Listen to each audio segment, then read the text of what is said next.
Arise, O compatriots. It's time to vote the right leadership to lead Nigeria to peace and prosperity. Since the country attained independence in 1960, Nigeria has never had it so bad.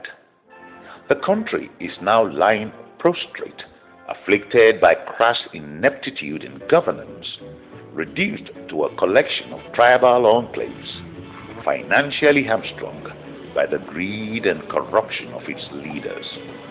All this under the watch of President Goodluck Ebele Jonathan, the most incompetent president Nigeria has ever had. The machinations of the Jonathan administration and the run-up to the 2015 elections reminds Nigerians of 1965, when an unpopular government tried to force itself on the people of the Western Nigeria.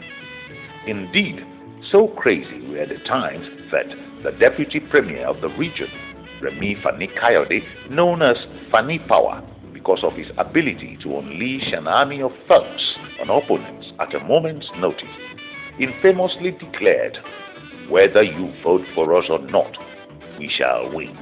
The spokesperson for the Jonathan campaign, Femi Fani-Kayode, is worse than his violent father. To begin with, his entire life is a series of big lies. For example, Wikipedia reveals the full names of the so-called born-again Christian as David Oluwafemi Adewumi Abdul-Lateef Fani-Kayode, with a court case hanging over his head for money laundering during the Obasanjo administration. Femi Fani-Kayode was quickly rehabilitated and appointed Jonathan's spokesman.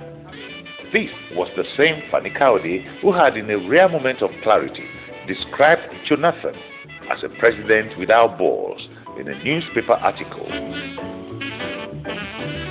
Fani-Kayode had also, in another piece titled "Jonathan Tuko and a Government of Jezebels," characterized Jonathan as a president who prides himself on his own weakness and incompetence, and whose love of false prophets and strange women knows no bounds and has no end. If President Goodluck Jonathan runs for election on the PDP platform, and if a candidate is put forward by the APC, and the APC remains united, I believe that in that equation and in that situation, the APC is more than likely going to win the presidency. Talking about Jezebels, Fani-Kayode should know, as a recent revelation made by his former female friend, Honorable Ada Uchebu, shows. The house girl to Akilo Shutuku used to come and visit Fani-Kayode, and she was no more than 16, 17 years.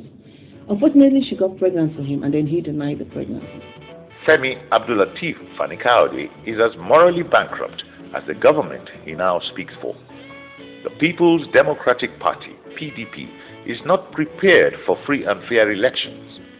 Jonathan's abysmal performance in the last 6 years stands against them. Having succeeded in blackmailing INEC to shift the elections, they are still scared of the newly introduced Permanent Voters Card, PVC. They have been sponsoring violent ethnic militias to call for the removal of INEC chairman, Professor Atahiru Jega, and destroying the billboards of the All Progressives Congress, APC. Recently, the armed militias, sponsored by the PDP and guarded by the police and military personnel, brought Lagos to a standstill, displaying their arms and ammunition in broad daylight.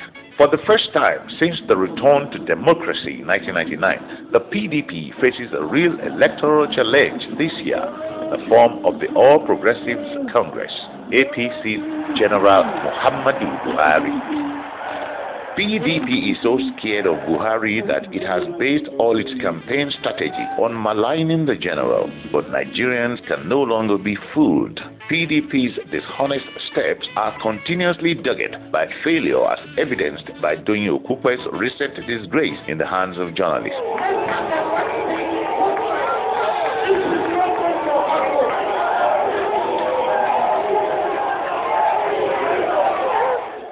The Cinderella tale of how Jonathan became president is the stuff of which fables are made. Appointed as running mate to Dipriye Alamesia in the governorship race of 2003, Jonathan became governor of his native Bayelsa state when his boss was impeached for stealing public funds.